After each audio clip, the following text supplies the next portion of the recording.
आसुतं शोकविनाशकारणं नमामि विघ्नेश्वर आरमङ्गलम्। ॐ श्री गणेशाय नमः।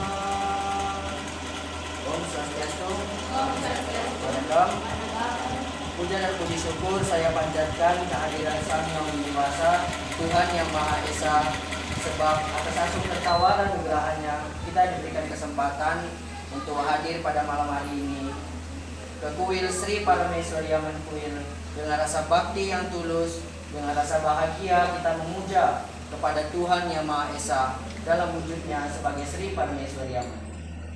Tidak jauh dari topik itu, kita datang ke kuil ini dengan rasa sebuah bakti kepada Tuhan. Kita rindu kepada Tuhan, makanya kita datang kepada kuil ini. Jadi ada sebuah ayat di dalam Bhagavad Gita dijelaskan, Satatam kita yatamam yatantascha datsavitatam namasyantascha mam bhaktya nitya yukta upasate, yang artinya berbuatlah selalu hanya untuk memujiku dan lakukanlah tugas pengabdian itu dengan tiada putus-putusnya. Engkau yang memujaku dengan tiada henti-hentinya itu serta dengan kebaktian yang kekal adalah dekat denganku. Jadi dalam sloka ini dikatakan, jika kita dekat dengan Tuhan, maka Tuhan akan dekat dengan kita. Jadi simbol daripada ini apa? Jadi kalanji itu ada dua buah pisang, di bawahnya ada sirih, di situ ada pinang. Dua buah pisang ini menandakan bahwa jiwa kita ini netral. Kita bisa ikut ke arah kebaikan dan kita bisa ikut ke arah keburukan. Makanya pisang itu ada dua dan pinang yang di tengahnya itu melambangkan sebuah atma. Jadi pinang yang berada di tengah itu melambangkan sebuah atma. Jadi pisang ini melambangkan kebaikan dan keburukan. Jadi itulah fungsi dari kalanji. Jadi manusia, keunikan dari manusia adalah bisa memihak kepada yang baik dan yang salah. Jadi apa aja aspek-aspek dari sifat manusia?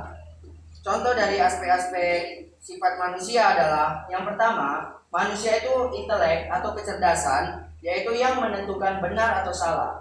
Hanya kehidupan sebagai manusia lah kita bisa menentukan mana yang baik dan mana yang buruk. Kalau seperti pohon, hewan, dan lain-lain, kita nggak bisa menentukan mana yang baik, mana yang buruk. Kita juga nggak bisa menentukan.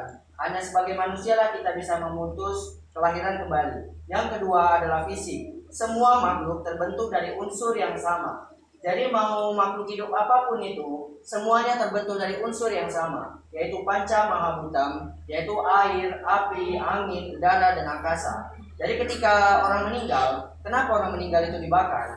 Karena yang pertama, ketika dia meninggal, pas dia dibakar, mayatnya akan bersatu dengan api. Setelah dia dibakar, maka dia akan menjadi abu. Maka dia akan elemen kedua, yaitu menjadi abu. Setelah menjadi abu, dia akan dimasukkan ke dalam kendi. Kendi ini melambangkan angkasa atau ruangan kosong. Jadi tubuh manusia ini awalnya itu kosong. Ketika diisi dari 4 elemen, itulah makanya tubuh manusia ini berisi gitu. Ada air, ada api, ada angin. Itulah makanya abunya dan tulang-tulangnya dimasukkan ke dalam sebuah kendi. Kendi itulah yang melambangkan dari ruang angkasa atau ruangan kosong itu. Jadi kendi itu melambangkan tubuh manusia. Kemudian abu itu dibawa ke laut dan kemudian dibenamkan di laut. Disitulah dia menyatu dengan alam, dia menyatu dengan air. Makanya orang Hindu meninggalnya itu harus dibakar karena dia harus menyatu dengan panca mahabhutam.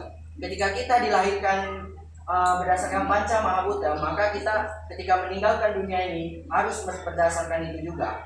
Jadi selanjutnya yaitu yang keempat adalah psikis atau kejiwaan atau kualitas diri. Jadi seorang manusia memiliki kualitas diri masing-masing. Selanjutnya adalah emosi. Emosi yaitu menggunakan panca indera dengan baik. Panca indera kita ada mata, ada telinga, ada hidung, ada mulut. Jadi di sini dijelaskan bahwa kita harus menggunakan panca indera kita dengan sebaik-baiknya. Yang terakhir adalah spiritual. Dalam spiritual, seseorang menghayati kesatuan yang mendasar dan kemanunggalan segala ciptaan.